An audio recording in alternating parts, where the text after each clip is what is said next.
Chers auditeurs, bonsoir, vous êtes bien sûr Méridien Zéro, l'émission française et francophone de Radio Bandera Nera et du réseau MAS. Ce soir, un trio de vedettes internationales pour animer cette émission avec moi. Lieutenant Sturm à la barre, bien entendu. Nous avons à ma gauche Eugène Crampon, le revenant. Bonsoir les jeunes. À droite, l'ineffable PGL et ses chroniques acérées. Bonsoir. Et nous recevons comme invité ce soir, nous avons l'honneur, le plaisir et la chance de recevoir Roberto Fiorini, secrétaire général de Terre et Peuple, qui vient nous parler d'un sujet brûlant, crise ou offensive du capitalisme. Bonsoir, cher ami. Bonsoir à vous, merci de m'accueillir. Voilà. Alors, oui, cher PGL. Non, simplement, avant de rentrer dans le sujet, précisons que le thème de ce soir a fait l'objet d'un copieux dossier dans l'avant-dernière livraison de Terre et Peuple Magazine, le numéro 52 daté du solstice d'été, avec d'ailleurs de très nombreuses études et articles, et d'ailleurs tu n'es pas sans avoir signé un certain nombre. Donc je crois que nos auditeurs auront toute l'attitude pour se plonger dedans. On peut y ajouter, puisque nos auditeurs ont écouté l'émission spéciale en direct de TP, qu'effectivement il y a eu un retour sur ces thématiques également. La table ronde de Terre et Peuple étant placée sous le signe Un ordre nouveau, se devait d'analyser l'ennemi, le capitalisme et ses activités vicieuses et pernicieuses. J'ai omis de vous dire que nous avions Lord Tesla à la barre ce soir sans qui rien ne serait possible. Voilà, c'est au complet. Nous allons attaquer le sujet, mon cher PGL, par une... Oui, si vous permettez, mon cher lieutenant Sturm, je termine un petit peu avec la présentation. Hein ? Non, je rigole. Allez. Donc, je ferai le circoncire. Circonscrire, excusez-moi. Crampon est vraiment de retour. Et voici, chers auditeurs, au bout de quelques minutes de jeu. Une première cramponnade. Mieux qu'un avant-centre de football, une première cramponnade, c'est parti. Oui. Non seulement je voulais préciser la dernière livraison de Terre et Peuple est également disponible, le numéro 53 daté de l'équinoxe d'automne, avec notamment un copieux article de Pierre Vial intitulé Vers un nouveau Moyen-Âge, où justement il donne son avis sur cette légende noire qui a longtemps couru sur le Moyen-Âge, principalement de la part des historiens jacobins du siècle dernier et encore aujourd'hui. Et surtout, il montre comment nous pourrions retirer des choses fortes de cette période, des valeurs, des exemples. Qui est tout sauf un âge moyen. Exactement. Voilà. Donc alors une copieuse étude, on en reparlera en fin d'émission. Dans vos chroniques. Et nous reparlerons effectivement aussi en fin d'émission, concernant également le thème de ce jour, de l'édition par les amis de l'édition de la Forêt, donc Pierre Vial en particulier, d'un ouvrage culte dont tout le monde pouvait parler, en tout cas concernant la période la première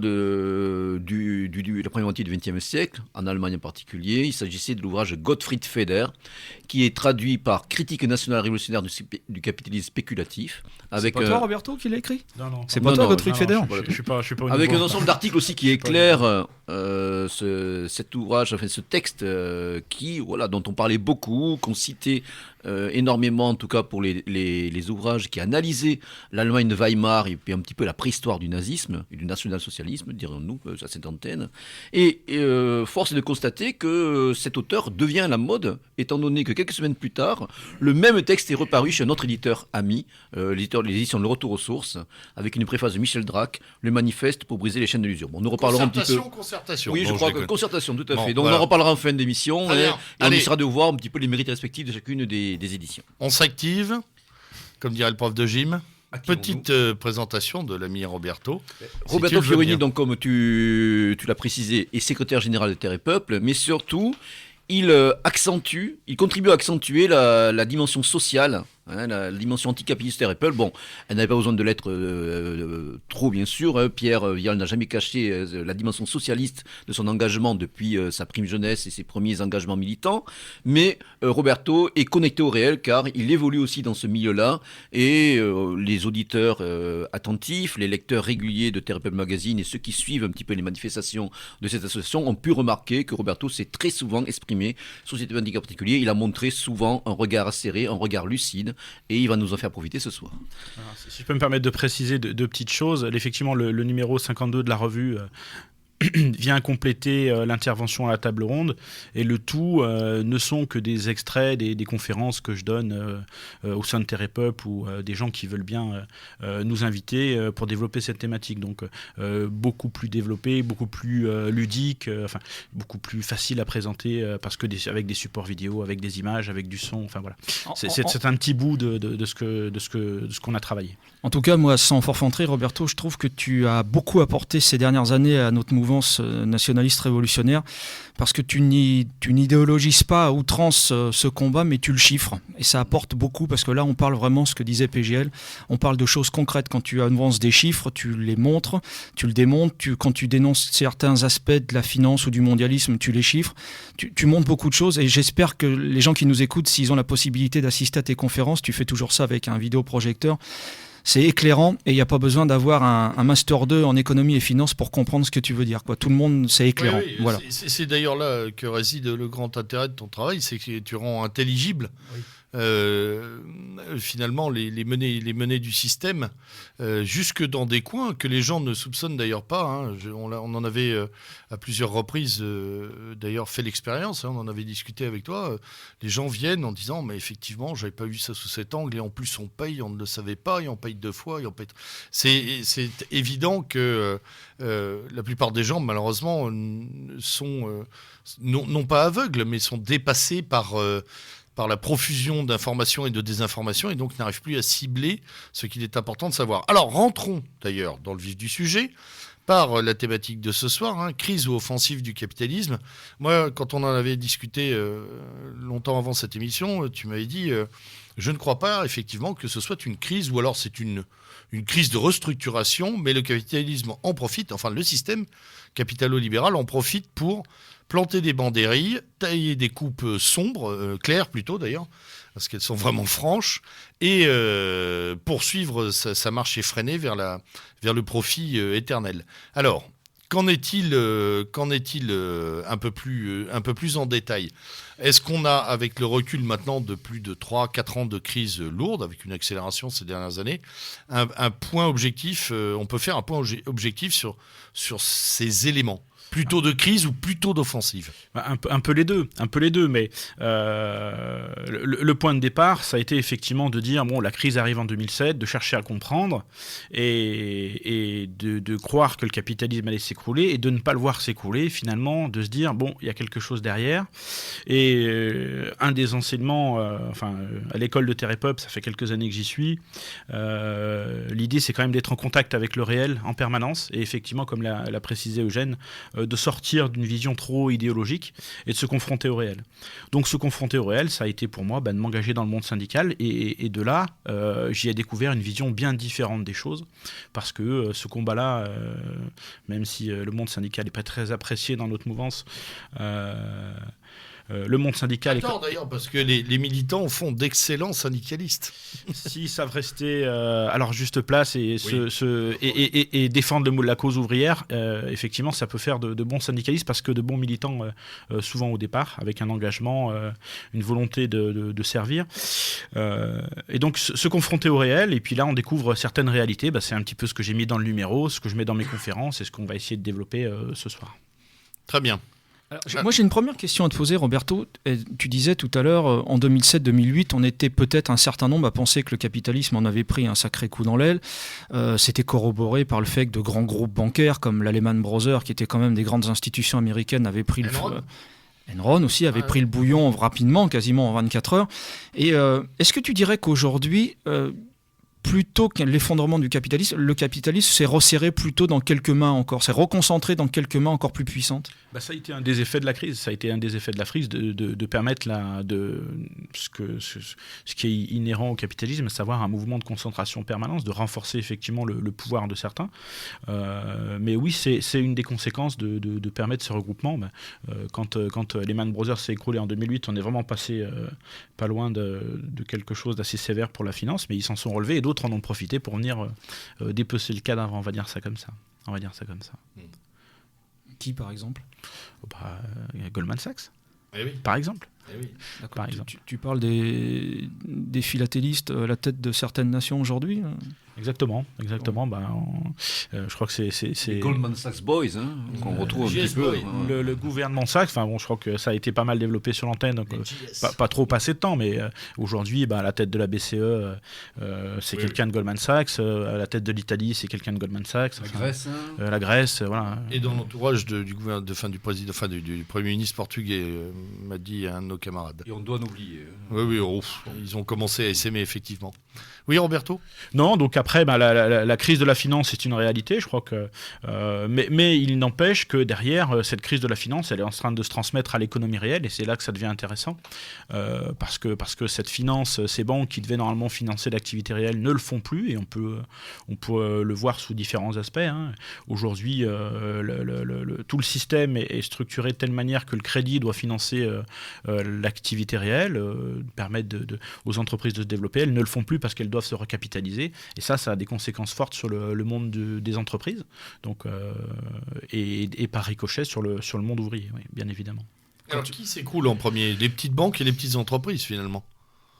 Ceux qui ont le plus de mal, c'est ceux qui n'ont pas su resserrer les boulons à l'intérieur, parce que quand il n'y a plus de trésorerie, il faut aller chercher de l'autofinancement, donc il faut rationaliser, il faut gérer, et ça passe par très concrètement du non-remplacement de personnes dans les entreprises, donc ça s'appelle la productivité, ça veut dire plus de travail dans des conditions de plus en plus déplorables, et ça c'est très concret, mais malheureusement pour beaucoup d'entreprises c'est une stratégie voulue pour augmenter les profits, mais pour d'autres c'est le moyen incontournable pour survivre.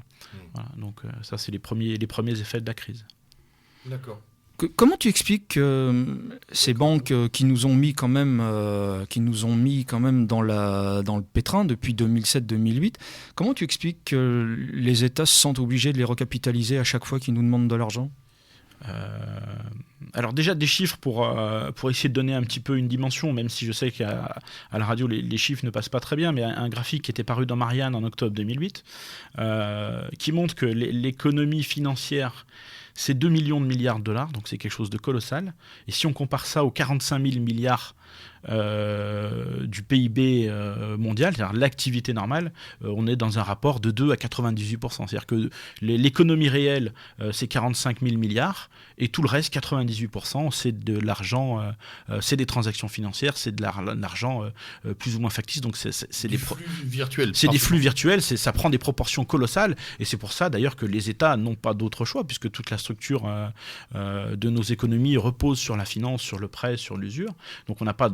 Aujourd'hui, pour maintenir le système, elles n'ont pas d'autre choix que de renflouer les banques, d'autant plus qu'il ne faut pas se faire d'illusions. Les gens qui sont au pouvoir dans nos pays ne sont pas là pour servir les peuples, mais ils sont là, ils sont élus uniquement parce que les financiers en ont besoin. On le voit bien avec en Italie, Berlusconi a été balancé parce qu'il ne réformait pas assez rapidement l'Italie, donc on a mis à sa place Monti qui fait les réformes attendues par le système. Des réformes... pas élu d'ailleurs.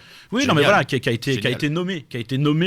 été nommé pour faire ces réformes dont le capitalisme a besoin. Enfin, on y reviendra un peu plus tard mais c'est toujours les mêmes réformes, de la flexibilité, des attaques sur les conventions collectives. Enfin, alors, on peut peut-être faire un retour pour nos auditeurs sur cette confiscation du pouvoir par l'univers financier et bancaire progressive. C'est depuis l'interdiction des banques d'État d'émettre. Alors, effectivement, derrière ta question, il y a toute la démarche de la dérégulation et du changement des lois et qui vont de pair avec moi ce que j'appelle la nouvelle religion mondiale obligatoire, à savoir tout le monde doit se convertir au libéralisme financier et économique. Et même dans les sphères de gauche, on ne pense et on utilise que le vocabulaire de ces gens-là. Enfin, ça en devient même inquiétant. Ils sont en train de gagner la guerre culturelle. On voit ce qui arrive à Hollande aujourd'hui. Il n'arrive pas à décoller parce qu'il y a eu une telle préparation d'artillerie en disant il faut se serrer la ceinture, il faut de l'austérité, qu'il ne peut plus rien faire. Il a plus les mains libres. Voilà, mais il l'a bien cherché puisque le secrétaire général adjoint de l'Élysée, c'est un grand ponte de la banque Rothschild. Son patron à la communication, il vient de la banque Lazare. Le banque Lazare qui vient d'investir, mais ça c'est traditionnel, on a toujours dit que c'était le ministère bis de l'industrie. Il vient d'intégrer comme jamais le ministère de Montebourg. Enfin bon, là, si les ouvriers qui nous écoutent pensaient que la gauche allait nous tirer du marigot, ils en ont pour leur prix. C'est une constante depuis bien longtemps. Il y a un documentaire qui, de prime abord, peut ne pas être concerné le sujet qu'on aborde ce soir, mais qui, moi, m'a beaucoup éclairé. C'est Marie-Monique Robin, Le Monde selon Monsanto. Et on y voit très bien ce jeu des chaises musicales, les gens qui passent des grandes entreprises, des multinationales, aux postes gouvernementaux, et qui montrent comment, ayant un pied dans ces multinationales, apportent les lois qui permettent de modification des circuits. Tout à fait, de réformer, de déstructurer, de déréguler, de libéraliser. C'est toujours le même processus. Et ça, c'est une constante depuis le début, puisque aujourd'hui, Obama, comme ceux qui président, enfin ceux qui gouvernent nos destinées en Europe, essayent de taxer la finance, mais c'est toujours la même chose. On nous dit souvent, et à tort, on ne peut pas faire grand-chose. Si, on peut faire quelque chose. Et c'est ce que nous enseigne Vénère dans son bouquin, enfin ce que nous rappelait Vénère dans son bouquin 30 000 ans de tradition, en citant Héraclite. Il disait le peuple doit se battre en faveur de la loi comme s'il s'agissait du rempart de la cité. Et c'est vraiment quelque chose, quand on a travaillé sur ces questions de libéralisme, on voit bien que la dérégulation est permanente, que le changement des lois, c'est la manière favorite de ces gens-là d'imposer les normes dont ils ont besoin. Et cette phrase-là d'Héraclite, elle prend tout son sens, parce que effectivement, les lois peuvent aussi nous protéger, et l'OMC, enfin le FMI sont là pour casser les lois, pour casser toutes les digues, et pour réduire tout ce qui protégeait les peuples et les pays. C'est vraiment une constante. Tu dirais que la dérégulation, ça date de quelle époque ? Parce qu'il y en a qui font remonter ça en 73, etc. Il y en a d'autres qui font remonter ça à la grande époque libérale dans le monde, avec Reagan, Thatcher. Est-ce que tu dirais que c'est ça le grand démarrage ? Ça remonte avant, puisque déjà des gens comme Adam Smith, comme Ricardo avaient théorisé le libéralisme économique, le laisser-faire, avec la fameuse main libre du marché qui est censé tout réguler. Voilà, ça c'était les premiers temps de cette théorie libérale. Et puis après, bien plus récemment, moi je me suis attaché à un personnage qui s'appelle von Hayek. C'est dommage, je ne pourrais pas vous le montrer en photo, mais il était à peu près de la même famille que les deux précédents. Et il disait... Suédois, hein ? J'ai rien à dire. Ouais, je sais. Je te surveille. Il n'a plus besoin de faire de cramponnade. Voilà, et très clairement... Tu parles de l'idole du club de l'horloge, là ? Hayek ? Ouais, c'est pour ça que des fois... Moi, j'aurais préféré Salma, mais bon... C'est pour ça que mes... bravo. C'est ton côté libidineux, Rébitou. C'est pour ça qu'il y a de la spéculation, là. C'est pour ça que les choix musicaux que j'ai faits tout à l'heure, vous verrez, Ménéfrego, c'est pour dire qu'il est temps de tourner la page de certaines manières de penser, parce qu'on y est trop ancré et ça nous empêche d'avancer. Donc von Hayek, lui, il avait créé une société qu'on appelait la Société du Mont Pèlerin. Et 8 des prix Nobel qui sont passés par cette structure, 8 prix Nobel qui sont issus de cette structure ont été nommés donc, parce qu'ils avaient la même vision du monde. Et dedans, on peut citer notamment Friedman, Friedrich Hayek, un prédécesseur, et pourtant Maurice Allais.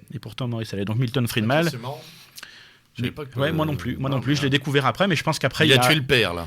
Ouais, je pense que quand il a compris dans quel système il était embringué, il a fini par dire la vérité, un peu comme Barr sur l'île de la mort qui finit par dire la vérité. Mais Milton Friedman, et donc on revient effectivement aux années 70, à Thatcher, à Reagan, à l'école de Chicago. Chicago Boys, notamment, qui avaient montré leur talent au Chili après le putsch Pinochet. Ils se sont servis de l'État chilien comme laboratoire à l'époque. Faut pas l'oublier. Mais je crois que c'est important là de donner quelques mots pour les auditeurs qui comprennent bien qu'est-ce qu'il y a derrière cette théorie libérale, enfin néolibérale, puisque là on est dans les années 70. Constitution de la liberté 1960. Donc le programme, c'est déréglementer, privatiser, diminuer les programmes contre le chômage, donc réduire les indemnités, supprimer les subventions au logement et les contrôles des loyers, réduire les dépenses de sécurité sociale, limiter le pouvoir syndical. Voilà, tout ça est vu comme des entraves. Et il faut donc s'en débarrasser. Voilà. Et après, en 1976, ils vont même jusqu'à prôner la dénationalisation de la monnaie. privatisation des banques centrales, et là on peut ouvrir un autre chapitre parce que c'est de là que sont nés d'autres boulets de taille qui sont venus nous emprisonner de manière très concrète. On peut aussi également considérer que sur le plan géopolitique, la chute du mur de Berlin et l'écroulement de l'URSS a accéléré aussi ce processus dans la mesure où avant, il fallait un petit peu donner le change. C'est-à-dire qu'il fallait à la fois aussi maîtriser certains courants d'opinion politique, notamment les partis communistes moribonds en Italie et en France en particulier, où ils étaient très forts. Mitterrand a fait le travail au début des années 80. En Italie aussi, il y avait déjà une sorte d'aggiornamento de la part du Parti communiste italien. Mais il fallait quand même donner le change pour montrer que, on a quand même un contre-modèle à proposer face encore à une tentation éventuelle de la part d'un modèle idéologique, même si ce modèle était déjà en voie d'éclatement, en voie d'éliquescence. Donc effectivement, on peut constater d'ailleurs, je pense que vous pourrez nous le confirmer avec des chiffres, qu'au début des années 90, on a une accélération de ce processus de dérégulation. Désormais, le capitalisme international, le néolibéralisme va s'affirmer en tant que tel. Il va triompher, c'est Fukuyama à la fin de l'histoire, c'est des théories qui veulent l'idée du nouvel ordre mondial avec George Bush senior, et en fin de compte, là, il s'affirme tel qu'en lui-même, quelque part. Tu résumes assez bien la chose, puisque jusqu'à effectivement la chute du mur de Berlin, on pouvait dire que prédominait en Europe le capitalisme d'Irénant, qui était plus préservateur, qui était moins agressif, un peu paternaliste, et que ça avait permis de mettre en place des modèles de société où il y avait des accompagnements sociaux, et qu'avec la disparition effectivement du communisme, s'éloignait la dernière alternative de civilisation au capitalisme. Donc, bien évidemment, à partir de là, beaucoup de choses sont mises en place. L'abandon, déjà en 61... il n'est plus nécessaire de faire semblant ou de donner l'illusion d'une démocratie. Tout à fait, mais ça va se traduire par des mesures très fortes. Alors, elles ne sont pas tout à fait liées, mais on pouvait dire que derrière, ils avaient peut-être anticipé déjà la disparition du communisme, puisque la fin de l'étalonnage du dollar sur l'or, c'était déjà une mesure forte. Ensuite, la disparition, beaucoup plus tard, je crois que c'était en 2006, c'est un peu technique, mais c'est important quand même de le savoir, d'un indicateur qu'on appelle l'indicateur M3, qui montrait la quantité de dollars imprimés dans le monde, et les États-Unis, du jour au lendemain, ont décidé de ne plus le publier. Donc ça veut dire qu'aujourd'hui, la planche à billets, ce qu'on devine là, ça s'est mis en place. Oui, parce qu'on a les chiffres. En 4 ans, les États-Unis ont imprimé plus de dollars que dans toute leur histoire ces dernières années. Donc c'est vraiment de la monnaie de singe. Tout à fait, c'est même... Ce qui est capital, ce que je retiens dans ce que tu dis pour l'instant, c'est surtout cet aspect, au-delà de la guerre économique qui est faite au peuple, et de la guerre sociale, on peut dire ça comme ça, c'est cette espèce de guerre culturelle que ces gens-là sont en train de gagner, puisque cet esprit-là, tu le retrouves dans les écoles de formation, de commerce, dans les écoles de management, dans les écoles de marketing, etc., où ils sont en train de préparer les clones qui développeront précisément ces idées, ces théories-là demain. Tout le monde passe dans le même moule. Ou qui les appliqueront, il n'y a plus besoin de développer, là. Oui, qui l'accentueront, ils mettront le coup de bistouri final. On a souvent dit que la droite n'avait rien compris à la guerre culturelle. Je pense qu'il y a quelque chose qui a changé dans leur camp et qu'ils ont enfin compris qu'une préparation culturelle, une préparation des esprits, ça permettait d'aborder beaucoup plus facilement le domaine politique par ailleurs. J'écoutais RTL tout à l'heure, il y avait une pub du Figaro Magazine, et qui disait l'incapacité d'Hollande à avancer. C'était un slogan politique, mais qui était présenté par un canard. Donc voilà, ils ont compris ce message, et Hollande est en train de le prendre plein fouet. Il ne s'attendait pas à ça. Et non pas que je défende Hollande, j'en ai rien à faire. Quand même un petit peu tout de même. Mais voilà, la préparation d'artillerie, moi j'ai appelé ça le Dresde médiatique. Il a accompagné la crise tout au long pour conditionner les esprits, et c'est aussi quelque chose de fort. Et c'est pour ça que moi j'ai exprimé le besoin de réinformer, parce que le bourrage de crâne est total et permanent, quoi. Traditionnellement, c'était plutôt la droite libérale, ça me donne, rien que d'en parler, ça me donne envie de vomir, qui développait ce programme. Tout à l'heure, tu nous disais que la gauche, culturellement en était maintenant imprégnée, on va dire ça comme ça. Est-ce que tu dirais est-ce que tu penses qu'Hollande aurait pu être un barrage, précisément ? Alors, on ne va pas passer trop de temps sur Hollande, mais il faut quand même voir comment il a été élu. Il a été élu grâce aux primaires citoyennes, où des gens du RPR ont pu aller voter, de l'UMP ont pu aller voter. Donc Aubry elle-même disait que c'était un homme du système, donc il n'y a rien à attendre. Il n'y a rien à attendre de lui. Par rapport au marché financier, tu penses qu'il aurait pu être un barrage ? Absolument pas, puisqu'il a été... Il a fait l'illusion dans la campagne, quoi. Il a été, oui, il a mené une campagne effectivement pour amuser le peuple en disant moi je serai l'homme qui refusera l'austérité, qui va me battre contre les marchés, mais derrière il a été se prosterner à la City comme tous les autres, là où est le pouvoir réel, en donnant des gages de confiance pour faciliter son élection. Il l'a fait vraiment comme un clown, ça d'ailleurs, parce qu'il l'a fait 2 jours après avoir dit qu'il fallait réformer les banques. Oui, mais là, il a carrément dit qu'il ne régulerait pas les marchés, hein, lui, au pouvoir. Donc, il faut rassurer les maîtres. Hein. Moins vivant, le drapeau, enfin, on connaît la musique. Ouais. Quand vous regardez Obama, qui a été élu sur la remise en place d'un Glass-Steagall Act pour séparer les banques d'affaires et les banques de dépôt, au bout de 5 ans, il n'a rien fait. Il arrive à la fin de sa mandature, rien n'a été fait. En France, on a les mêmes promesses, mais comme disait Pasqua, les promesses n'engagent que ceux qui les écoutent. Ça aussi, il faut bien l'avoir à l'esprit. Alors, est-ce que tu ne penses pas que le problème, parce qu'il est là, c'est l'endettement? Comment est venu l'endettement chez nous en France? Alors, l'endettement, là encore, c'est une grosse opération de propagande pour enfermer les peuples dans une mentalité particulière. Mais en France, ça a été pas mal évoqué ces derniers mois. Tout a changé en janvier 73, quand Pompidou, cet ancien de la banque Rothschild avec Giscard, ont permis à l'État, ont fait en sorte que l'État français ne puisse plus emprunter auprès de la Banque de France, mais qu'il soit obligé d'aller chercher de l'argent sur les marchés.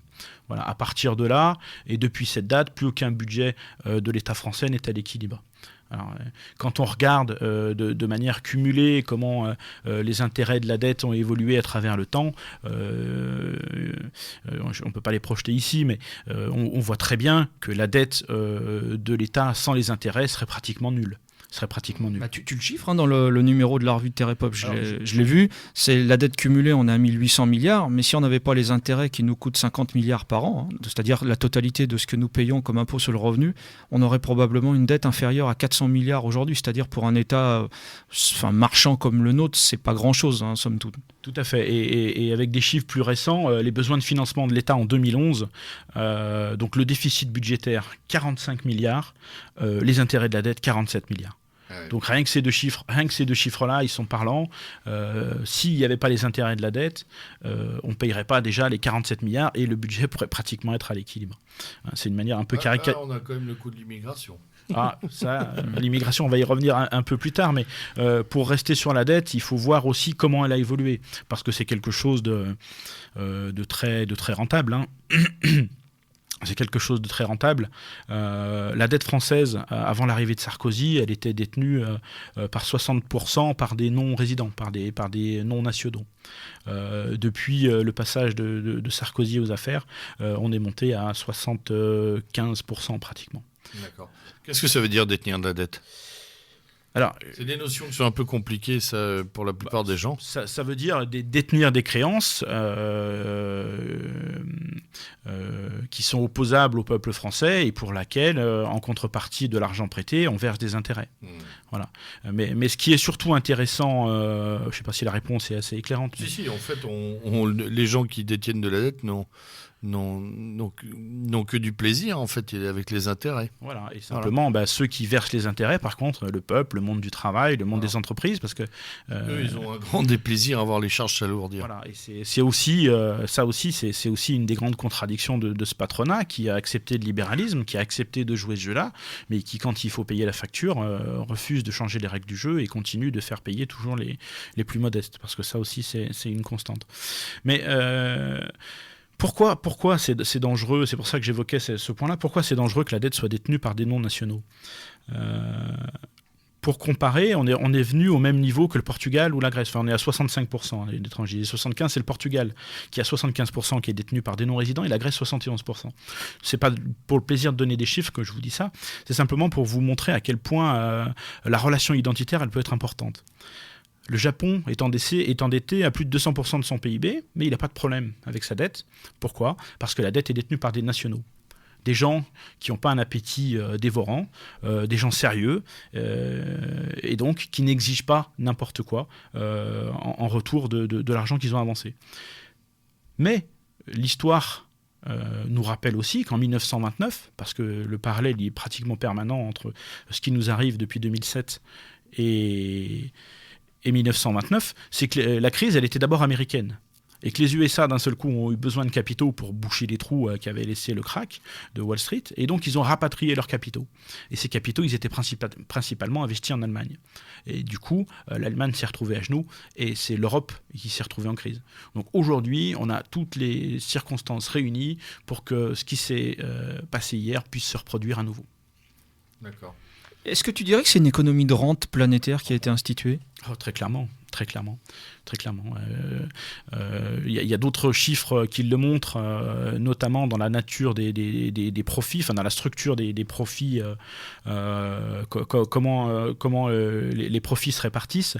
Et on voit très bien que depuis 1950, il y a 8% de ces profits qui n'ont pas été réinvestis dans le monde du travail et qui ont été vers le monde de la finance.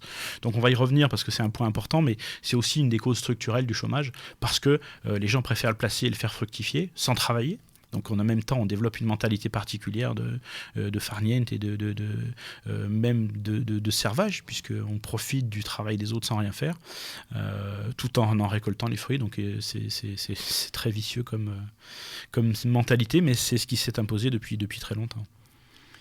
Alors, pour rebondir sur ça, ça me semble important, c'est que depuis quelques années aussi, un certain nombre de grands groupes en France ont instauré un système, à savoir que ils sont engagés à verser des plus-values à hauteur de 10-15% à des actionnaires qui se trouvent même outre-Atlantique, et qui se trouvent dans le monde entier. Bon.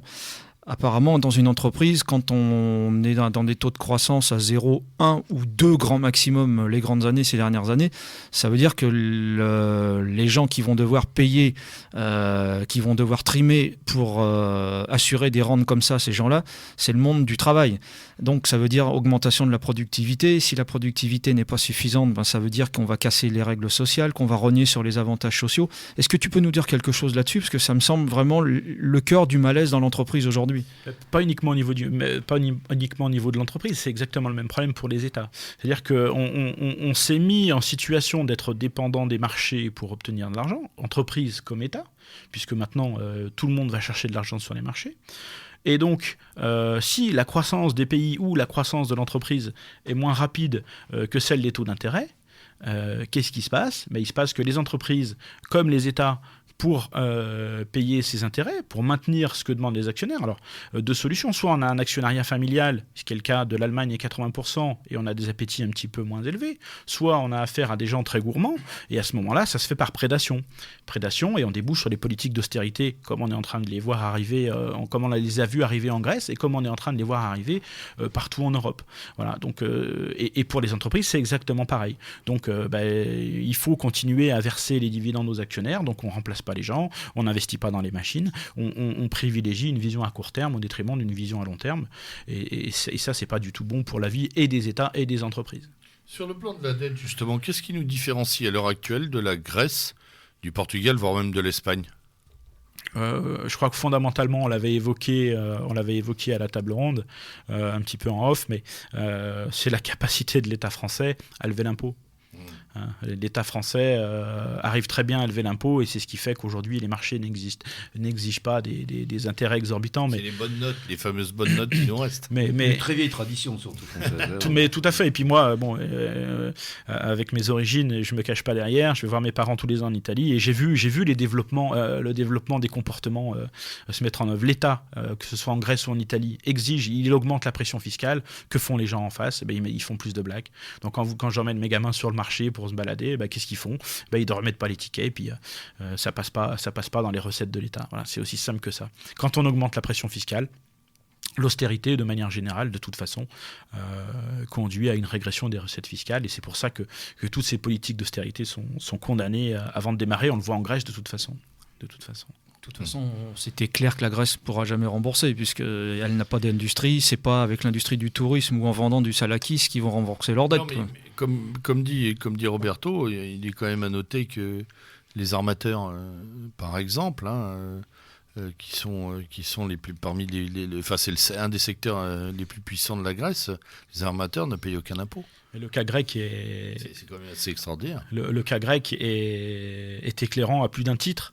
En l'occurrence, là, s'il n'y avait pas eu le piège de l'euro, la Grèce aurait fait défaut, elle aurait dévalué sa monnaie, les usuriers auraient perdu ce qu'ils avaient à perdre, ce qu'avait commencé à dire l'homme du Carlton, là, comment il s'appelle DSK. Ce qu'avait commencé à dire DSK, il avait commencé à dire de toute façon la Grèce va faire défaut, il faut qu'on travaille là-dessus parce qu'ils ne pourront pas payer et de toute façon ils ne pourront pas payer. Mais mal lui en a pris. Bon après il est arrivé les événements qui devaient arriver, mais finalement la leçon de ça c'est quoi ? Ça montre encore une fois que le peuple grec, que tous les peuples d'Europe ne sont plus libres depuis qu'ils sont enchaînés à cette Europe des marchands là, parce que ça leur impose des contraintes énormes. Est-ce que tu penses que la Grèce sert de laboratoire à la grande finance ? Oui, très clairement. Je pense que c'est un laboratoire. On l'avait vu avant la crise actuelle. On l'avait vu avant la crise actuelle avec le fameux SMIC à 600 €. Je ne sais pas si vous vous souvenez les révoltes des jeunes Grecs. C'était à l'été 2008, 2009, 2010. Très dur d'ailleurs dans la rue. Très très dur. Et ils se plaignaient qu'on leur impose un SMIC à 600 €. Depuis, le FMI est passé par là, la crise est passée par là, et leur SMIC a été réduit. Le SMIC jeune a été réduit de 600 € à 400 €, moins 32%. Ce qu'avait demandé le FMI, ce qu'avait demandé Strauss-Kahn, ils l'ont obtenu. Voilà. Et puis on pourra faire le parallèle avec les 400 € de salaire mensuel qui sont apportés aux femmes allemandes. Le modèle allemand qu'on nous vend tant, 400 € sans cotisation sociale, sans protection sociale, ça revient pratiquement à légitimer du travail au noir. Donc il y a une vraie dictature qui s'est mise en place et elle est sévère. Oui, PG. Voilà, une question cruciale quand même se pose à ce moment-là de notre développement, c'est de l'illégitimité de la dette et de la nécessité de ne pas la rembourser. Pourrais-tu nous éclairer à ce sujet, à ce propos, sur le cas islandais par exemple ? Alors, on va juste faire la première pause musicale avant cette question, puisque nous arrivons au premier tiers de l'émission. Roberto, eu égard également à tes origines, tu nous as choisi de la musica bien sympathique. On commence donc avec un premier titre qui s'intitule Menefrego. Menefrego par le groupe Esperia. Allez, on écoute ça tout de suite.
Oui, alors après ce morceau fort sympathique qui nous permet de prendre un peu de distance sur tout ça, revenons à ce que PGL évoquait juste avant la pause, à savoir le cas islandais. Voilà, le cas islandais, et puis sur la question de légitimité de la dette et de la pertinence de la rembourser. En tout cas, peut-être du devoir impératif de ne pas la rembourser. Mais là, une question taboue, une question qui évoque un certain courage. Peu de gens savent ce qui s'est passé en Islande, d'ailleurs. Ils ont qu'à lire le dernier REA, il y a un article dessus. Oh là, paf, de la pub gratuite.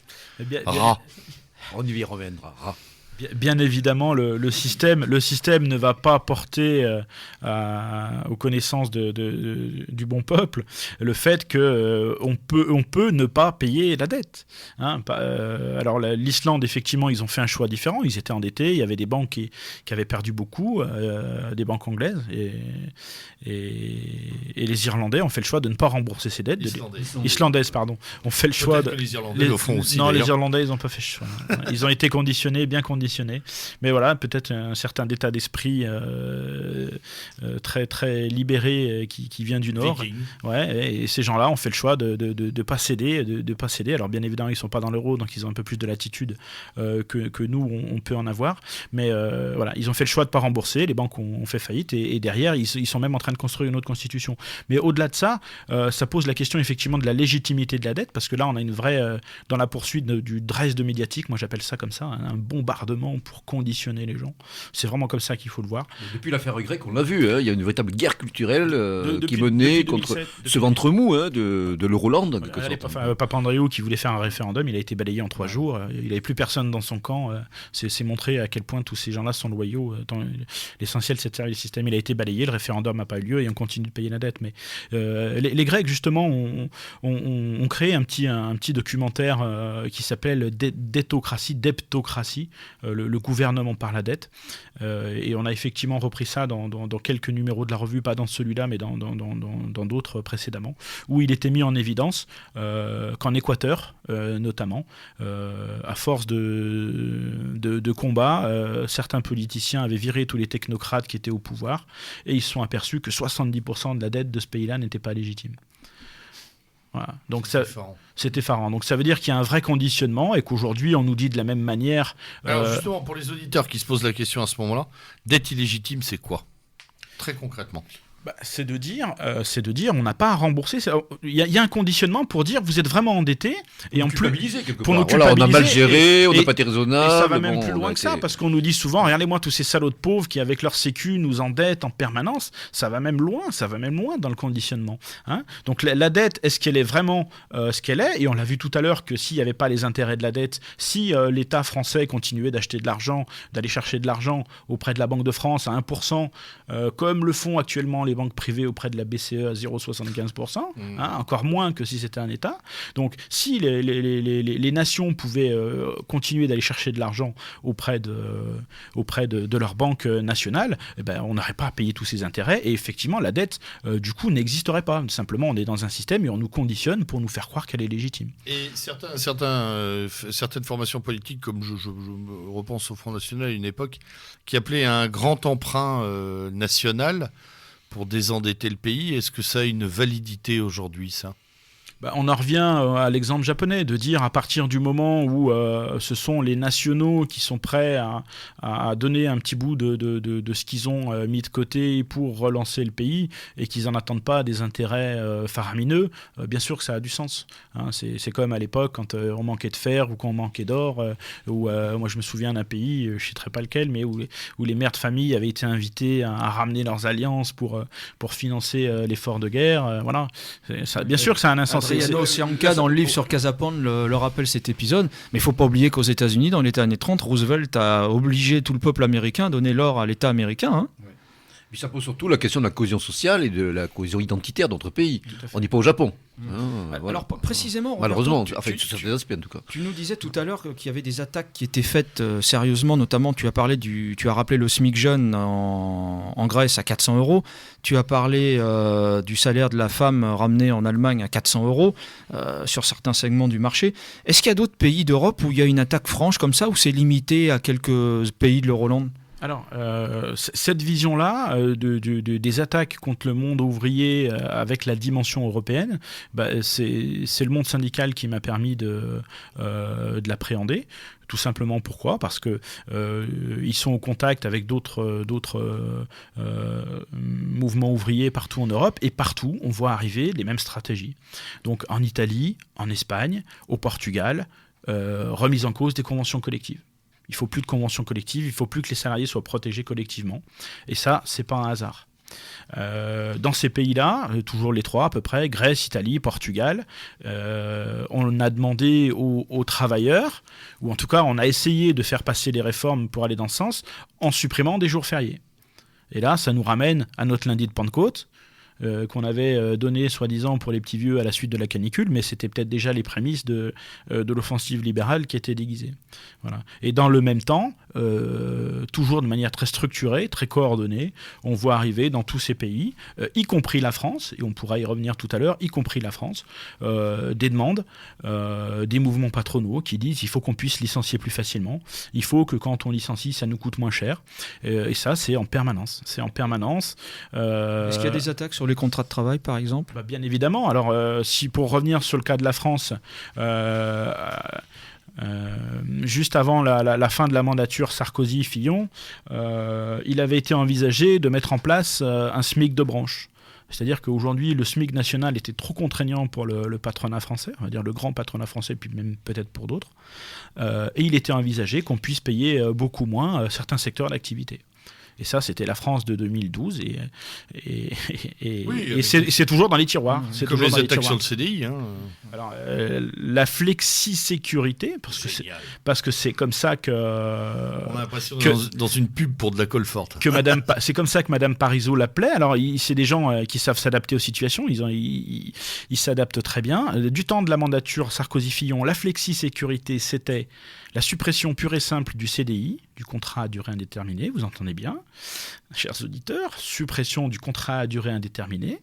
Donc ça veut dire qu'on aurait tous été intérimaires à vie, avec toutes les conséquences que ça peut avoir en termes de conditionnement mental, hein, puisque quand vous avez plus de travail et que vous êtes licenciable pratiquement du jour au lendemain, vous devenez un petit peu plus docile, vous avez tendance à baisser la tête plus facilement parce qu'il faut payer les factures à la fin du mois.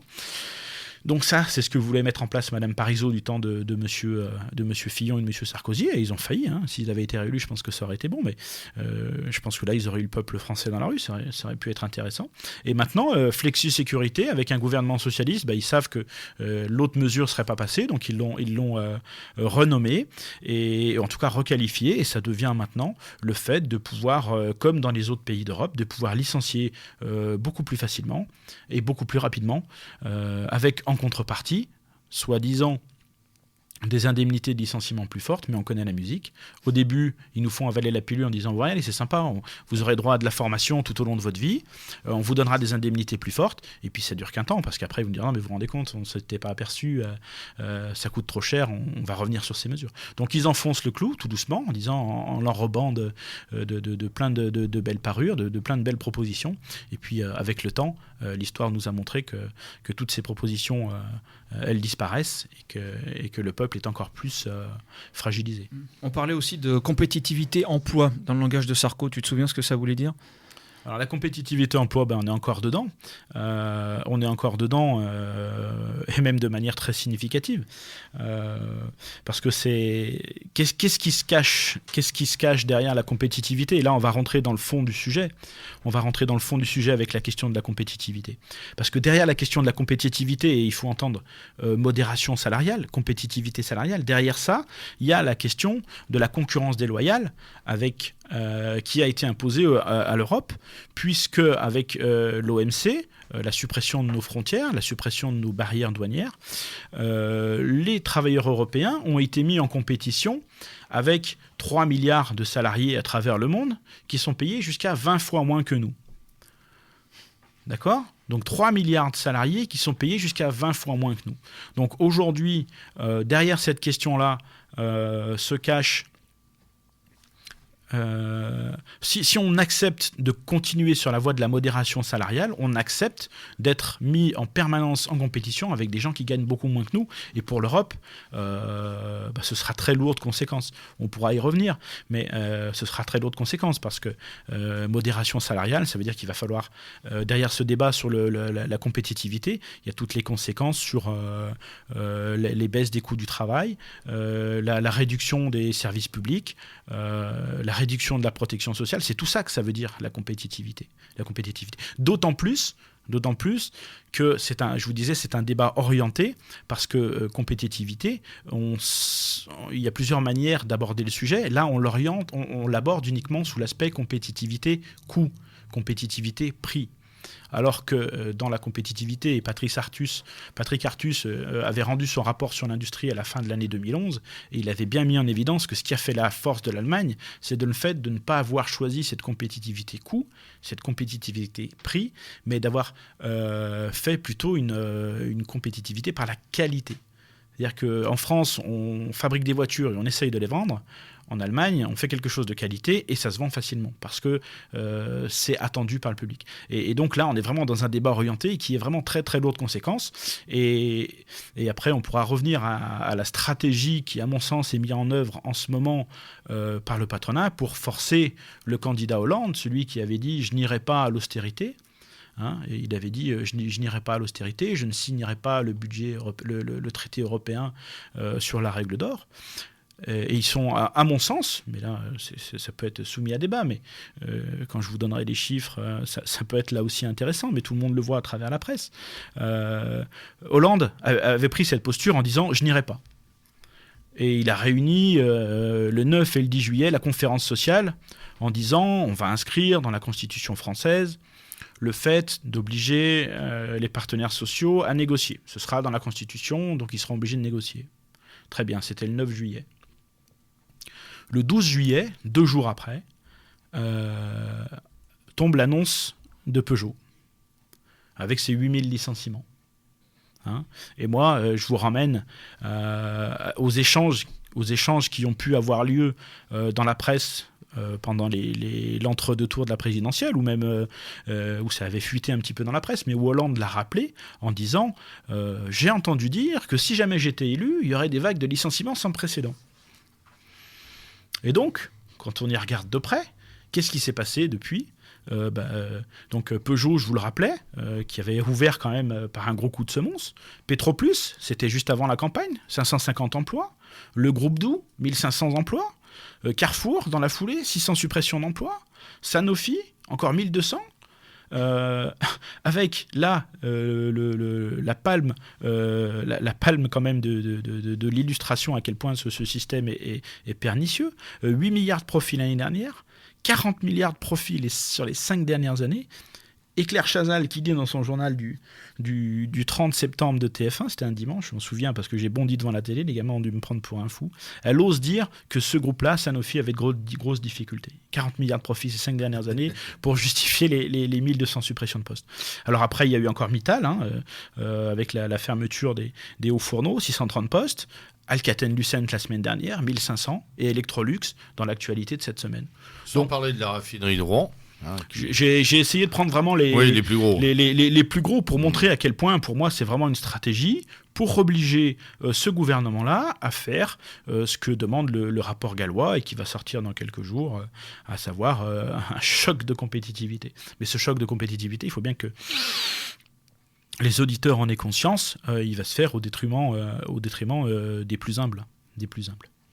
Donc une grosse offensive qui à mon avis est bien coordonnée par le MEDEF. C'est devenu une évidence, on le vit tous.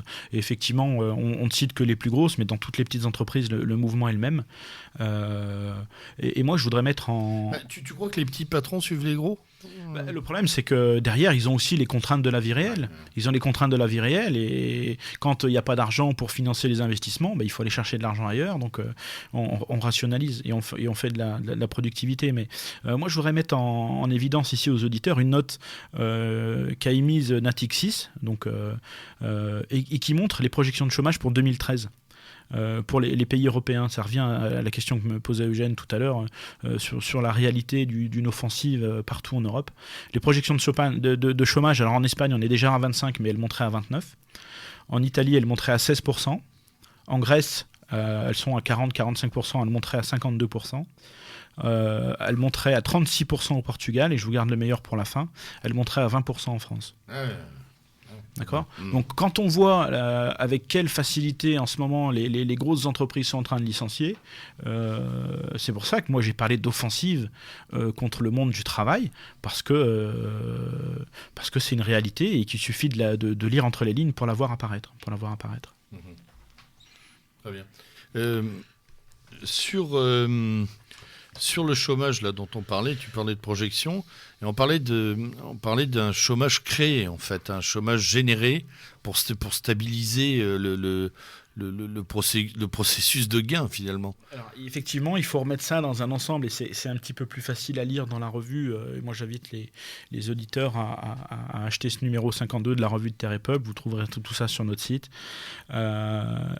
Qu'est-ce qu'on met en évidence? Qu'est-ce que les chiffres mettent en évidence? Sarkozy avait demandé en 2008 un rapport sur la valeur ajoutée. On l'a appelé le rapport Cotis. La valeur ajoutée, pour faire simple, c'est la richesse qui est générée par les entreprises et par la nation. Au niveau national, ça se consolide dans le PIB. Et cette répartition de la valeur ajoutée, le petit facteur de la LCR à l'époque, l'utilisait souvent comme argument, comme quoi, sur certains aspects, il avait raison, mais à la fin de cette émission, j'aimerais quand même faire la différence entre eux et nous. Parce qu'il y a quand même des choses importantes, même s'il y a des arguments qu'ils ont utilisés qui étaient justes. Et qu'est-ce que nous disent les chiffres? Les chiffres nous disent quoi? Ils nous disent qu'en 1950, à la sortie de la guerre, la répartition de la valeur ajoutée, elle allait à peu près à 67-68% en faveur des salariés, et qu'elle est montée dans les années 80 à pratiquement 76-77% en faveur des salariés. Ça veut dire que le capital a perdu beaucoup dans ce qui était généré en termes de richesse. Voilà. Et à mon sens, en tout cas c'était le sens de mon intervention à la table ronde, il a bien fallu qu'ils mettent en place des stratégies pour récupérer ça. Voilà. Et donc c'est ce que je me propose de développer. Pourquoi? Parce qu'on est revenu là au même niveau qu'avant, et donc cette autre répartition, cette nouvelle répartition, elle s'est bien faite de plusieurs manières. Alors, bien évidemment, on était ce déséquilibrage, en tout cas au sens du monde patronal, il a connu son essor pratiquement dans la fin des années 70, enfin début des années 70. Pourquoi? Parce qu'à cette époque-là, le monde ouvrier trouvait du travail facilement, ils étaient bien payés, on pouvait changer de boulot facilement. Donc qu'est-ce qu'ils ont fait pour casser ça? La première des grosses mesures, et le MAS l'a très bien résumé dans un autocollant, et c'est pour ça que je vous appelle, chers auditeurs, à ne pas vous tromper entre les causes et les conséquences. Les causes de l'immigration, puisque c'est de ça qu'il s'agit, c'est bien quelque chose qui a été voulu de manière délibérée par le patronat français. Il y a plein de documents qui l'attestent, mais il faut le rappeler, pour enrayer la progression salariale en France et en Europe. Parce que les salaires augmentaient trop vite. Donc ça a été un des premiers éléments. Et ça, c'est pas nous qui l'inventons. Il y a maintenant des éléments chiffrés, même s'ils sont rares, parce que rares sont les gens qui osent travailler sur cette question-là. Mais le Conseil d'analyse économique a publié en 2009 un rapport, et dans ce rapport, il est mis en évidence qu'1% d'immigration en plus faisait baisser les salaires d'1,2%. Voilà. Donc, avec le recul, je ne vais pas dévoiler les chiffres finaux maintenant, mais je vais essayer de mettre plutôt à la suite différentes mesures qui ont permis d'arriver à ce rééquilibrage dans la répartition de la valeur ajoutée. Mais je pense que celle-là a été une mesure importante parce que, et je m'arrêterai uniquement aux conséquences économiques, je ne parlerai pas des conséquences sociales qu'on voit tous dans la rue et qui, elles, vont s'imposer à nous dans les mois qui viennent. Voilà, donc je pense que l'immigration, c'était la première grosse mesure. Voilà. Et dans leur réflexion, à mon sens, l'immigration continue aujourd'hui d'être, pour Madame Parizeau, quelque chose d'essentiel. Donc, eux, la dimension identitaire, la dimension commune, voilà, ils s'assoient complètement Parce dessus. qu'ils en ont une, en fait. c'est celle d'une hyperclasse dirigeante. Là, ils se serrent des coudes entre eux. Mais... C'est-à-dire que nous, dans notre vision du monde, on avait souvent la vision de dire on est une communauté de destin. Et dans cette communauté de destin, il faut aussi inclure les patrons, puisqu'ils font quand même des choses, ils créent de la richesse. Mais quand on voit leur manière de penser depuis des décennies, on est en droit de se demander s'il ne faut pas qu'on devienne un petit peu plus virulent. Socialiste. Socialiste, très clairement, et de rendre... Mais vraiment, à leur égard, souvent, dans l'histoire récente, des mouvements qui se disaient socialistes ont quand même composé avec ces gens-là, ce qui nous colle à la peau et qui peut parfois ternir un petit peu le regard qu'on peut porter sur certaines modèles sociétaux, mais il n'en demeure pas moins que ces gens-là, aujourd'hui, ne méritent plus notre respect. On parlera de lumpen patronat. Oui. Il ne faut jamais oublier ce qu'avait dit Georges Sorel. Le pire ennemi de la classe ouvrière, c'est le socialisme réformiste. À la limite, ce sont les gens qu'on a chez nous au pouvoir actuellement. Le véritable ennemi de ce socialisme-là ou du capitalisme, c'est le socialisme révolutionnaire, quoi. Donc identitaire par définition. Tout à fait. Oui, ça doit quand même éclairer nos auditeurs sur les nécessités d'un vrai changement. Et d'ailleurs, pour la seconde pause musicale, on a un titre qui nous invite à ce changement. Qui est Il domani appartiene a noi. Demain nous appartient. Je pense que je vais laisser Pascal faire la transition, juste parce que ça fait référence à un petit bout de film Cabaret, et qu'il y a une scène dans laquelle Demain nous appartient, dans laquelle ce chant est repris. Ah la vache, ils s'en souviennent pas. Monsieur Cinéma. Bug de la matrice là. C'est pas grave. de Monsieur ça, Cinéma. ça lui reviendra après Il n'y la a pas pause. Sophia Loren. On lui laisse la pause Il n'y a pour pas le corsage de Sophia Loren. On lui laisse la pause pour se détendre. Il faisait une fixette. À tout de suite. Ascolta ruscello che scorga lassù ed umili a valle scompar e guarda l'argento del fiume che sereno e sicuro va. Osserva dell'alba il primo baglior che annuncia la fiamma del sol. Ciò che nasce puro più grande viva e vince l'oscurità. La tenebra fugge i raggi del sol, il Dio da gioia e calor. Nel cuor la speranza non morirà, il domani appartiene, il domani appartiene, il domani appartiene a noi. Ascolta il mio canto che sale nel cielo verso l'immensità. Unisci il tuo grido di libertà, comincia uomo a lottare. Disfrutta nell'ombra sapremo stare, se uniti noi marceremo. L'usura ed il pugno noi vinceremo. Il domani appartiene, il domani appartiene, il domani appartiene a noi. La terra dei padri, la fede immortale, nessuno potrà cancellare. Il sangue, il lavoro, la civiltà, cantiamo la tradizione. La terra dei padri, la fede immortale, nessuno potrà cancellare. Il popolo vinca dell'oro il Signore, il domani appartiene, il domani appartiene, il domani appartiene a noi. Il domani appartiene, il domani appartiene, il domani appartiene a noi. La la la la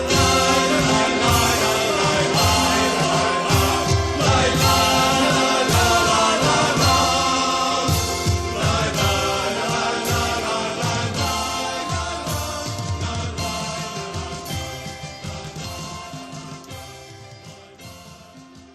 Alors de retour après cette seconde pause musicale, nous reprenons le cours de cette émission consacrée à la crise ou l'offensive du capital et tu étais en train de nous parler très globalement de cette affaire de chômage.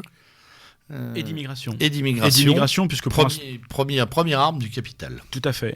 Parce qu'on parlait tout à l'heure du déficit de l'État, mais on oublie de dire que des gens de notre mouvance ont travaillé sur la question et qu'aujourd'hui, on peut dire que l'immigration coûte 46 à 90 milliards de charges nettes sur les comptes sociaux de la nation. Donc c'est pas neutre. C'est pas neutre. Hein.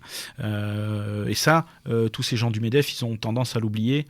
Dans leurs analyses. Ils payent pas, ils s'en fichent. Ils payent sous certains aspects, mais pas autant que nous. Moi, ce que j'aimerais, ils payent pas le prix physique. Ce que j'aimerais rappeler à nos auditeurs, parce que souvent on a tendance à nous voir comme des gens qui dramatisent un petit peu les choses. Moi, j'aimerais simplement rappeler les projections démographiques, parce que c'est quand même ça aussi qui nous différencie avec les bolcheviks, les marxistes et les libéraux.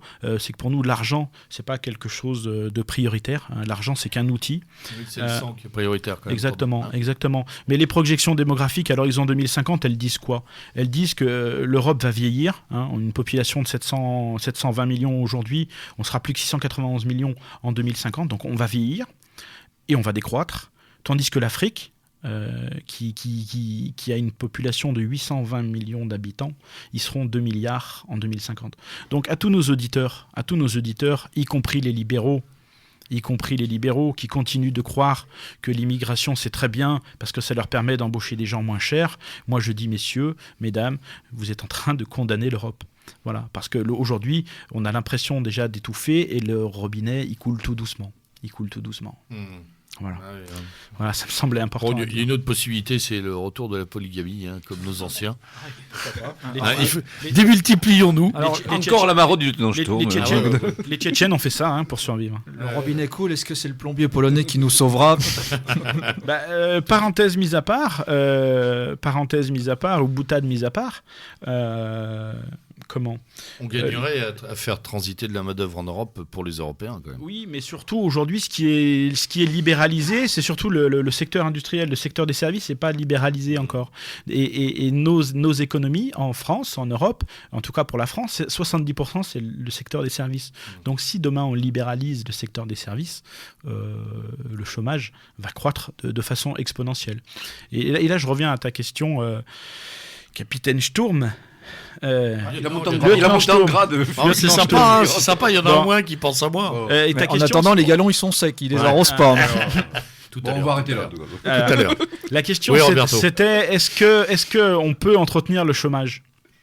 Est-ce que le chômage est quelque chose d'entretenu ? Il s'avère qu'il y a des indicateurs économiques qui au moins le mettent en évidence et qui ont mis en évidence que si on stabilisait le chômage, on empêchait l'inflation. Alors, ça s'appelle le taux de chômage stabilisant l'inflation, je vais y arriver, en anglais NAIRU, taux de chômage n'accélérant pas l'inflation.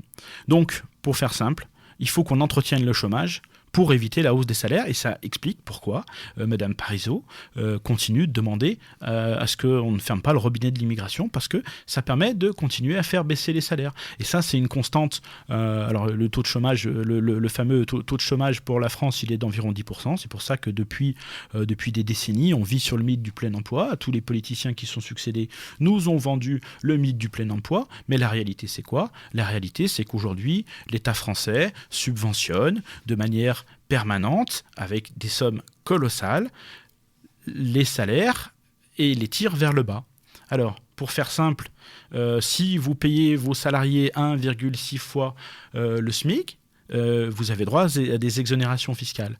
Donc si vous faites en sorte que vos salariés ne gagnent pas plus de 2 000 euros, l'État distribue aux patrons de ce pays 28 milliards d'euros. Donc ça, c'est une autre manière de faire de la modération salariale, mais apparemment ça ne suffit pas. Leur projet, c'est de continuer à tirer tout ça vers le bas. Donc les réformes, c'est le fils Giscard d'Estaing qui avait commencé à en parler.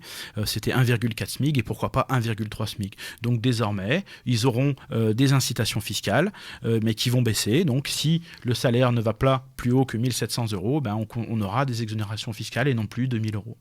Voilà à quoi servent les politiciens qui sont élus dans ce pays. Et voilà, chers auditeurs, à quoi sert l'argent de la nation ? On peut rappeler utilement d'ailleurs que plus de 70% de la population active vit avec un SMIC plus 10, plus 20, pas plus. Oui. Déjà.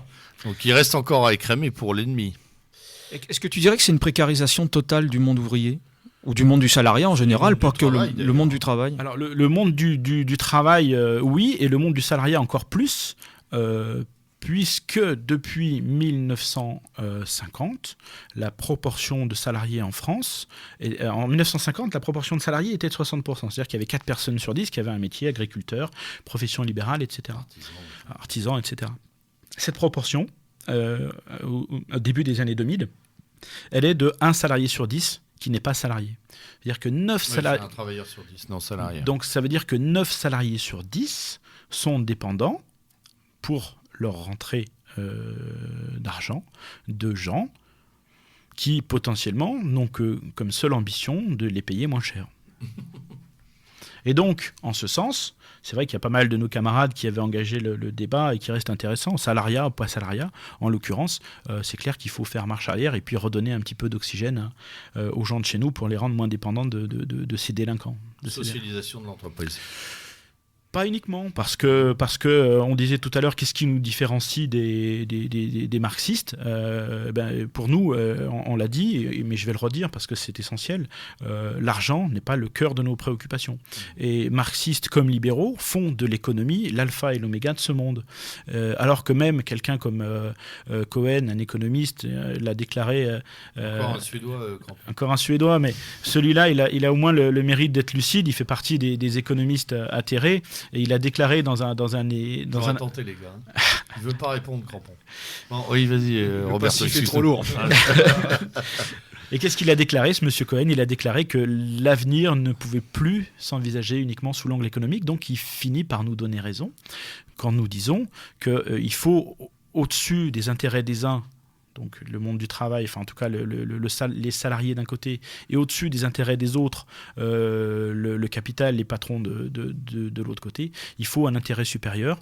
Et c'est pour ça que la socialisation, peut-être, mais en tout cas avec quelqu'un qui gère le conflit d'intérêts et en ayant en perspective une réelle politique sévère. Voilà. Je pense que c'est plutôt comme ça qu'on envisage le monde.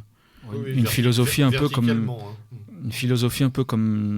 une structure juridique d'entreprise comme les SCOP, où il y a vraiment où les ouvriers sont un peu participants au capital, aux décisions de l'entreprise et co-gèrent l'entreprise SCOP, avec. Ça veut dire société de coopérative ouvrière. Ouais. On n'est pas dans une logique marchande, financière, etc. Alors, de ce côté-là, le modèle allemand, puisque sous certains aspects, il ne faut quand même pas cracher dans la soupe, mais de ce côté-là, le modèle allemand, il est intéressant, puisque les salariés sont au conseil d'administration, ils ont vraiment leur mot à dire sur la stratégie de l'entreprise, alors qu'en France, on est vraiment dans une mentalité très 19e siècle, où le salarié est vu comme un gueux et il n'a pas son mot à dire. Mais ça, je le vis au quotidien, donc je peux me permettre de le dire avec d'autant plus de facilité. Il y a une étape qui me semble importante pour poursuivre sur ces attaques contre le monde du travail, ça a été, et il faut que vous en ayez tous conscience, l'arrêt de l'indexation des salaires sur l'inflation. En quoi ça a été important ? Jusqu'à 1983, donc sous gouvernement socialiste, les salaires évoluaient aussi vite que l'inflation. C'est-à-dire que les salaires augmentaient de 2%, pour autant que les prix aient augmenté de 2%. Donc ça veut dire que le pouvoir d'achat était à peu près maintenu. Et là je dis à peu près, parce qu'il faut mettre le bémol, qu'on a un institut de la statistique en France qui rend les statistiques qu'on lui demande. Et en l'occurrence, qui est-ce qui gère les chiffres de l'inflation ? De qui est dépendante l'inflation en Europe ? De Maastricht. La seule mission de la Banque Centrale Européenne, c'est de maintenir l'inflation à 2%. Quand on pense que D'Artagnan est mort à Maastricht, non, mais c'est tous nos espoirs qui sont tombés là-bas. Non, mais c'est vrai en plus. Voilà. Au siège de Maastricht, oui. Voilà, donc il ne faut pas plus d'inflation. Donc la BCE demande une inflation à 2%.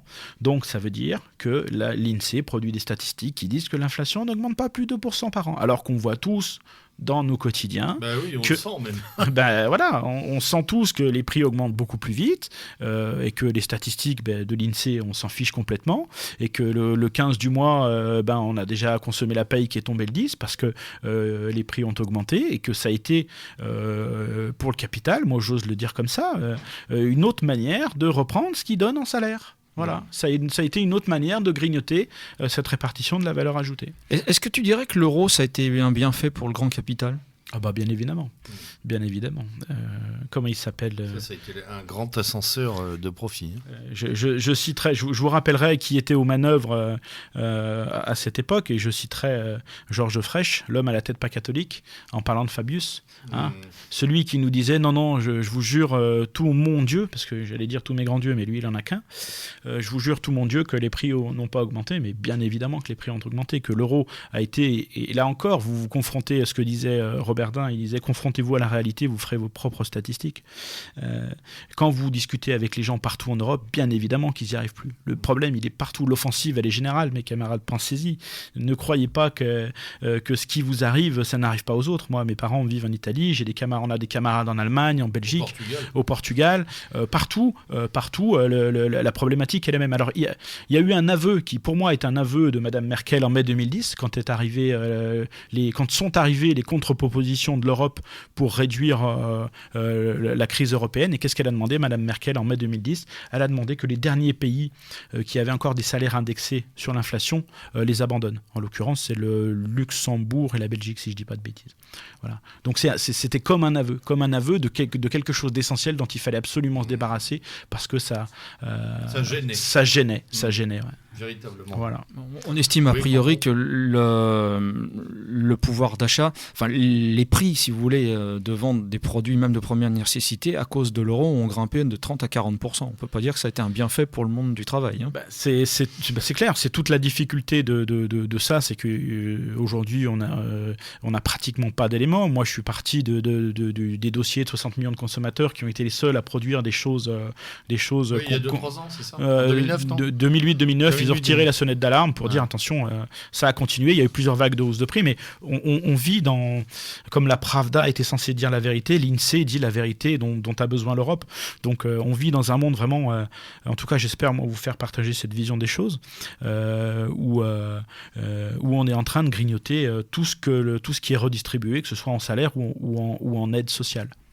Voilà. Et je fais une parenthèse, mais dans la réduction du pouvoir d'achat, il ne faut pas perdre de vue ce qui a été imposé aux salariés européens, à savoir l'augmentation des cotisations salariales. Parce que entre 1970 et 2005, ces cotisations salariales, enfin je parle... La part salariale des cotisations, parce qu'il y a la part patronale, mais la part salariale, elle est montée de 5 à 16%. C'est-à-dire 11% de pouvoir d'achat en moins, de salaire en moins, avec une redistribution, on le voit bien aujourd'hui, qui va pratiquement plus aux Européens. Donc l'immigration, c'est en partie comme ça qu'elle a été financée, au détriment du pouvoir d'achat des Européens. En tout cas, moi, c'est comme ça que je l'analyse. Oui. Comment tu expliques, tu ne nous as pas caché tout à l'heure ton appartenance syndicale, on ne dira pas laquelle, c'est pas le problème. Comment tu expliques que le monde syndical, en quelque sorte, se rende un peu complice de ça, parce qu'on les voit pas beaucoup. On les voit. On a parlé des grands syndicalistes qui mangent au siècle, au club de siècle. Monsieur Le Douigou, le patron de la cellule économique de la CGT, etc. Mais comment tu expliques que tes camarades syndiqués, syndicalistes, qui sont peut-être en pointe sur des combats locaux ou même nationaux, par exemple sur la question de l'immigration, du coût de l'immigration, etc., mettent pas plus en avant cet aspect-là ? On va dire besoin d'une révolution culturelle aussi. Ouais, certainement. Certainement. En tout cas, ils vivent dans le vieux schéma de la lutte des classes, et ils espèrent encore pouvoir récupérer tous les outils industriels et se débarrasser du patronat. Mais la lutte des classes aujourd'hui, c'est le patronat qui l'amène. Il n'y a plus que lui qui l'amène d'ailleurs, et ils sont en train de la gagner de manière assez féroce. Ils s'embarrassent pas. Mais c'est vrai qu'aujourd'hui, c'est une des contradictions du syndicalisme. C'est-à-dire que on a quand même des gens à la base qui sont sincères, qui sont au pied de la tranchée et qui eux défendent, même si à mon avis les généraux qui les dirigent prennent pas les bonnes décisions. Mais pour faire c'est toujours utile de s'engager syndicalement pour son entreprise, pour son secteur de... Moi, je me souviens d'une discussion que j'avais eue avec Gabriele et Adinolfi. J'avais eu la même avec Pierre. Pierre m'avait dit engage-toi, tu verras, ça te servira toujours. Et Gabriele m'avait dit tu vas perdre ton temps, tu vas rien apprendre, ils servent à rien. Et ben moi, je trouve qu'ils servent quand même à quelque chose, parce que le pauvre salarié qui a subi la pression de son patron tous les jours, de salopards sans scrupules qui sont prêts à les virer, à les déstabiliser pour les pousser dehors, ce gars-là, il est quand même content de trouver quelqu'un qui soit sur la brèche et qui reste un petit peu debout sur ses pieds et qui dit non parce qu'il y a des lois. N'oublions pas qu'une de leurs armes, c'est la dérégulation. Hein. Donc, tous ceux qui font appliquer les lois sont des fardeaux pour le libéralisme. Oui, comme disait Didier Super, il y en a des biens quand même. Qu'est-ce que tu penses là, par exemple, Guillaume Fay a sorti un bouquin qui s'appelle Mon Programme, et il y a tout un chapitre sur l'économie et le social où il dit, par exemple, il faut complètement casser le service public, privatiser, tout ce que fait le public, ça coûte cher et c'est mal fait, il faut le remettre dans les mains d'entreprises privées parce que c'est moins cher, plus rentable, etc. Qu'est-ce que tu penses de ce genre d'analyse? J'ai pas lu le bouquin, mais je vais me fier à ce que tu me dis là, et si ce que tu me dis là est C'est juste... pas Parisot qui l'écrit, c'est Guillaume Fay. Si ce que tu me dis là est juste, il reprend mot pour mot le discours des libéraux et des néolibéraux, et ça montre bien qu'il est plus du tout de nos amis. Voilà. Parce que la finalité de toute cette compétitivité, c'est quoi? Et moi, je vais l'illustrer, je vais vous illustrer à ma manière, de manière très concrète, pourquoi toute cette stratégie sur la compétitivité, elle est complètement inutile. En tout cas, dans la période actuelle, puis l'Europe, qui est un marché unique, ne l'oublions pas, a accepté les règles de la mondialisation. Et donc, elle a accepté de perdre sa souveraineté monétaire. D'accord ? Et donc, j'écoutais une interview du PDG d'Arc International, donc il fabrique de la verrerie, de la porcelaine, ce genre de choses. Et il nous racontait, moi, j'ai fait tout ce qui est préconisé en ce moment par le MEDEF, par l'Union européenne, par Madame Merkel, par tous ces gens-là. On a fait des efforts de compétitivité. J'ai réformé mon entreprise, les salariés ont accepté de baisser leur salaire, on a accepté de baisser les coûts, etc. On a gagné 2% de compétitivité. Hein ? On a gagné 2% de compétitivité. Et dans le même temps, son concurrent turc a vu la monnaie se dévaluer de 20% et tout ce qu'ils avaient fait n'a servi à rien. Donc voilà la leçon de toute cette affaire, et c'est important que vous l'entendiez ce soir. L'Europe n'est plus souveraine de sa monnaie, donc elle a en face d'elle des gens qui dévaluent leur monnaie allègrement, et je rappellerai que l'Angleterre le fait, que l'Amérique le fait, que la Chine le fait, et que même la Suisse le fait. Donc, ceux qui président à nos destinées aujourd'hui nous condamnent à continuer de subir éternellement tant qu'on ne réagira pas. Et pour moi, c'est une des conclusions presque existentialistes. Il faut qu'on se protège, qu'on remette des barrières. Hein, et c'est ce que réclamait ce PDG, de remettre des barrières douanières. Mais Maurice Allais, prix Nobel d'économie, le seul Français à l'avoir jamais fait, disait qu'il est nécessaire de remettre des barrières douanières à une Europe puissance. Parce que sinon, on va être condamné à subir le chantage à l'emploi tel qu'on continue à le subir aujourd'hui de manière très informelle dans les entreprises. Et moi, j'en terminerai presque là-dessus. Pourquoi ? Parce qu'il y a les lois et puis il y a l'informel. Et l'informel, qu'est-ce qu'elle leur a permis, la crise ? Qu'est-ce qu'elle leur a permis, la crise, aujourd'hui dans nos entreprises ? Eh bien, elle a légitimé le chantage à l'emploi.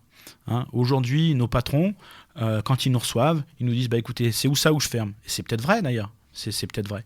Mais dans la réalité, c'est quoi le chantage à l'emploi ? C'est accepter des baisses de salaire, accepter de sacrifier des jours de congé ou des jours de RTT, d'augmenter la durée de travail sans hausse de salaire. Et ça, c'est pas uniquement moi qui l'invente, c'est arrivé dans de nombreuses entreprises. Nos camarades de Casa Pound l'ont mis en évidence en allant ceinturer toutes les concessions Fiat pour montrer à quel point le chantage qui avait été fait aux ouvriers de Fiat à Turin était odieux. Mais chez General Motors à Strasbourg, c'était pareil. On leur a dit, si vous voulez conserver l'usine chez vous, vous acceptez des baisses de salaire. Voilà. Cette logique-là, elle conduit à quoi ? Elle conduit à ce qu'aux USA, chez General Motors et Chrysler, parce qu'ils n'ont plus de protection, parce qu'ils n'ont plus de loi, les salaires, du jour au lendemain, ont été divisés par 2. Voilà. Et le comble du comble, c'est les gens de chez Continental qui le racontent en disant on leur avait fait exactement le même chantage, d'accepter d'abandonner des RTT, des primes, les congés, travailler sans hausse de salaire. Et en contrepartie de ça, ils conservaient leur entreprise pendant 5 ans. Les 5 ans sont passés, Continental a délocalisé et les salariés ont compris que les économies qu'ils avaient eux-mêmes consenties sont les sommes qui ont permis de payer leurs indemnités de licenciement. Génial. Voilà. Ils se sont cannibalisés. Mais entre C'est pas une situation facile. Et ça montre toute l'ambiguïté du monde ouvrier aujourd'hui. Ouais. C'est-à-dire qu'on est face à un rouleau compresseur, et tant qu'on ne remettra pas des digues, tant qu'on ne remettra pas des frontières, des barrières douanières, et c'est valable aussi sur le plan identitaire. Là, je suis sur le terrain économique, mais là, on est confronté à des gens en Chine qui gagnent 100 euros par mois, 150 $ par mois. On est confronté à des gens en Chine, à une force de travail de 10 millions de personnes qui sont dans des camps de concentration, qui travaillent 18 heures par jour, parce que ça, on a tendance à l'oublier. C'est quand même face à ça qu'on est mis en voilà, hein, dans les fameux laogai, c'est face à ça qu'on est mis en concurrence. Au Maghreb, ça délocalise à tour de bras. Pourquoi ? Parce que le SMIC, il est l'équivalent du SMIC là-bas, il est à 150 € par mois, et que ça, on peut pas l'accepter. Alors là, le résultat de toute cette stratégie patronale, ça a été quoi ? Ça a été qu'en 1981, je vous l'ai dit tout à l'heure, la valeur ajoutée, elle était à 75% en faveur des salaires. Et ben, on est retombé en 2007 à 65% de valeur ajoutée. Ce qui veut dire que la stratégie du patronat a très bien fonctionné sur la durée et partout en Europe. Voilà. Très bien, Roberto, merci beaucoup. C'était éclairant à plus d'un titre. J'espère que nos auditeurs poursuivront la réflexion et la démarche en allant se reporter au numéro de Terre-Peuple qui a été consacré à l'attaque du capitalisme, le numéro 52 qui s'appelle le Capital Attaque. J'ai un dernier mot, d'abord pour remercier toutes les équipes de Méridien Zéro qui font un travail colossal. Et je crois que vous disiez que les contributions de Terre-Peuple peuvent apporter au débat, mais je crois que le travail que vous faites tous aide notre cause. Et je rappellerai aussi à nos camarades ce que je disais en préambule, que les présentations que je fais sont très éclairantes. Si vous êtes intéressé par ces questions sociales, n'hésitez pas. On laissera mon email sur le site de Méridien Zéro. Si vous voulez me contacter, ce sera avec grand plaisir que je me déplacerai dans vos régions. Merci beaucoup, Roberto. Merci à vous. Mon cher Pascal, une petite chronique qui est en lien direct, on l'a dit en introduction. Je reviens en fin de compte sur la traduction française, donc ce texte étonnant et visionnaire de Gottfried Feder. Alors, Gottfried Feder, présentons-le très rapidement, ce fut un des acteurs et créateurs d'un petit parti ouvrier, un parti ouvrier allemand d'Anton Drexler, qui est devenu très rapidement le Parti national-socialiste des ouvriers et des travailleurs allemands, avec la venue d'un certain Adolf Hitler. Et Gottfried Feder, c'est ça. Tu as très bien entendu, mon cher Crampon. Et ce n'est pas une PGL. Si je peux me permettre de t'interrompre, Pascal, oui. Mais, un contributeur régulier de Réfléchir et Agir, Édouard Rix, avait fait à ce propos un article très clair. Et les frères Drexler situaient par les Strasser. Strasser, pardon. Strasser, les frères Strasser situaient le fameux Hitler au centre. Pour eux, c'était un modéré. Exactement. Donc en fait, il va être un des spécialistes économiques du Parti national-socialiste. En tout cas, être un petit peu celui qui symbolisera cette aile socialisante, notamment des frères Strasser, Grégor et Otto dont tu as parlé.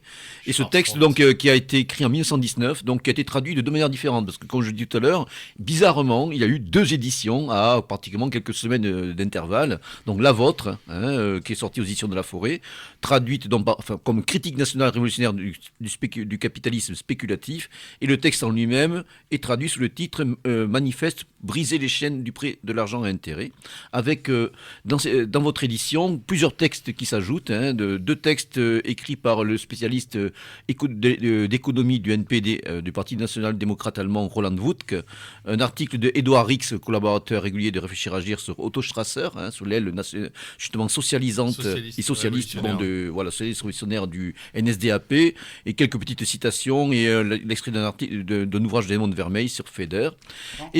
En quelques mots, Pascal, sur cet ouvrage, pourquoi sortir ça maintenant ? Bien évidemment parce que ça nous a semblé opportun d'essayer d'apporter des opportunités de vision alternative à ce qui se passe, et c'est aussi le rôle de Terre et Peuple, c'est d'essayer d'être un petit peu toujours au-dessus de la mêlée pour garder de la distance et de faire en sorte que la résistance perdure à travers le temps. On n'est pas comme le Front National à courir après les élections. Non, en tout cas, j'insiste vraiment sur la nécessité de lire ce texte vraiment étonnant, qui s'inscrit dans le contexte un petit peu de crise économique qu'avait connu l'Allemagne de Weimar, cette hyperinflation.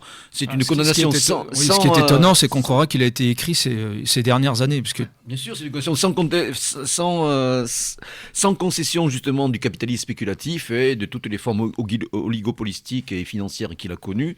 En tout cas, c'est un texte qui vient éclairer de manière étonnante notre actualité. Donc une deuxième édition est sortie aux éditions Le Retour aux Sources, sous le titre Manifeste pour briser les chaînes de l'usure, avec un appareil appareil de notes assez complet, une préface de Michel Drac. Voilà, donc là, quel ouvrage choisir? Bon, chacun a ses mérites. Voilà, bon. Voilà, ceux qui ont les moyens pourront se procurer les Roberto, donc on va acheter celui de Terre et Peuple.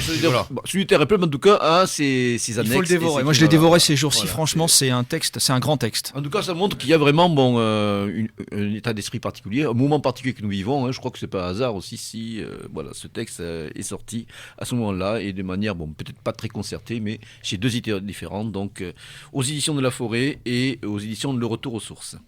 Très bien. Alors nous mettrons effectivement les précisions sur la façon de commander ces ouvrages sur le blog, bien entendu, vous pouvez le demander également. Sur ces questions qui sont passionnantes et qui appelleront bien entendu d'autres émissions et d'autres éclairages. Roberto, tu seras le bienvenu évidemment, pour revenir nous tenir au courant et au plus près des manœuvres diverses et variées du capitalisme. Cette émission s'achève, donc je vous remercie messieurs d'y avoir participé, cher PGL, cher Crampon et Roberto, merci beaucoup.